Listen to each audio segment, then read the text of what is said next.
ఏంటంటే steel plant యాజమాన్యం యొక్క చేతగానితనం వల్ల విశాఖపట్నం స్టీల్ ప్లాంట్ చాలా ఇబ్బందుల్లోకి నెట్టబడింది.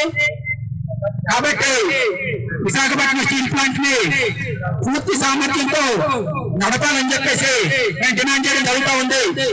విశాఖపట్నం స్టీల్ ప్లాంట్ పూర్తి సామర్థ్యంతో నడపడం చేత కాకపోతే ఈ యాజమాన్యాన్ని పప్పుకోవాలని చెప్పేసి హెచ్చరించడం జరుగుతూ ఉంది. విశాఖపట్నం స్టీల్ ప్లాంట్ ని పూర్తి సామర్థ్యంతో నడిపితే ఈ సంవత్సరంలోనే వేలాది కోట్ల లాభాలు వచ్చే పరిస్థితి ఉంటుంది. కాబట్టి విశాఖపట్నం స్టీల్ ప్లాంట్ పూర్తి సామర్థ్యంతో నడపడం కోసం ప్రభుత్వం తక్షణమే సహాయం చేయాలని చెప్పేసి, దీనికి అవసరమైనటువంటి వర్కింగ్ క్యాపిటల్ కేటాయించాలని చెప్పేసి మనం డిమాండ్ చేయడం జరుగుతూ ఉంది. అదేవిధంగా విశాఖపట్నం స్టీల్ ప్లాంట్ ని సెయిల్ నుంచి ఏ తీసినప్పుడు పూర్తి సామర్థ్యంతో నడుపుతాము, దీనికి కావాల్సినటువంటి మైన్స్ కేటాయిస్తాము, దీనికి కావాల్సినటువంటి సహాయ సహకారం అందిస్తామని చెప్పేసి ప్రభుత్వం హామీ ఇచ్చింది.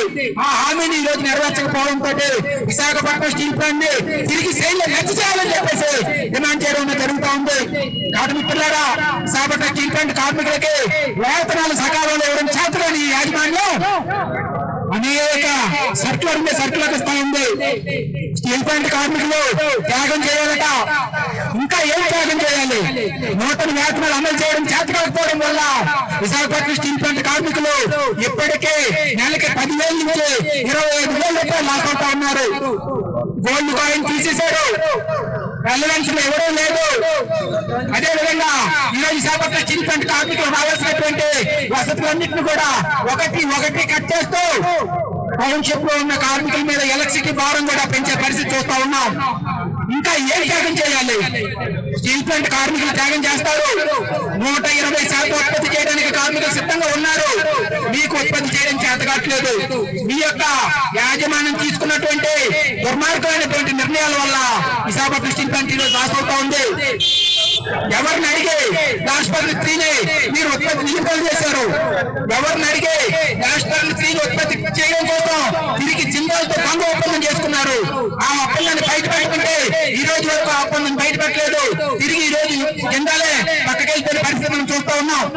BF3 ఉత్పత్తి ప్రారంభించారు, BF1 ఉత్పత్తి ముగించారు. ఏంటిది?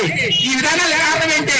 ఈ విధానాలు ఉన్న వెనక ఉన్నటువంటి యాజమాన్య యొక్క అసమర్థత మీద దర్యాప్తు చేయాలని చెప్పేసి ప్రభుత్వాన్ని కోరుతా ఉన్నాం.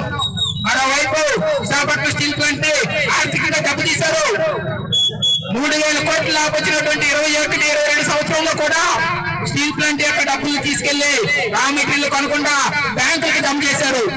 ఎవరు ఈ నిర్ణయం తీసుకున్నారు? దీని మీద దర్యాప్తు జరపాల్సిన అవసరం ఉంది.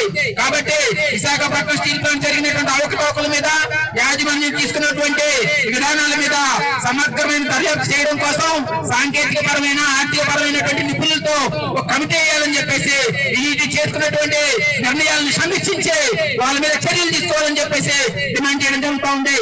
అదేవిధంగా నిన్న కార్మికుల్ని ఆకుపోతులుగాను లేదంటే తిరుగుపోతులుగాను నిర్ణయిస్తూ అవమానకరమైనటువంటి సర్క్యులర్ ని యాజమాన్యం జారీ చేసింది. ఈ సర్క్యులర్ ని తక్షణమే విత్డ్రా చేసుకోవాలని చెప్పేసి కార్మికులకి సీఎండి క్షమాపణ చెప్పాలని చెప్పేసి డిమాండ్ చేస్తా ఉన్నాం. లేని పక్షంలో రేపో ఎల్లుండో మినిస్టర్ గారు వస్తా ఉన్నారు. ఆ మినిస్టర్ గారి దగ్గర పెద్ద ఎత్తున గొడవ చేయడానికి జరుగుతుంది. కాబట్టి మినిస్టర్ గారు వచ్చే లోపే ఈ సర్క్యులర్ విత్డ్రా చేసుకోవాలని చెప్పేసి, కార్మికులకు క్షమాపణ చెప్పాలని చెప్పేసి డిమాండ్ చేస్తా ఉన్నాం.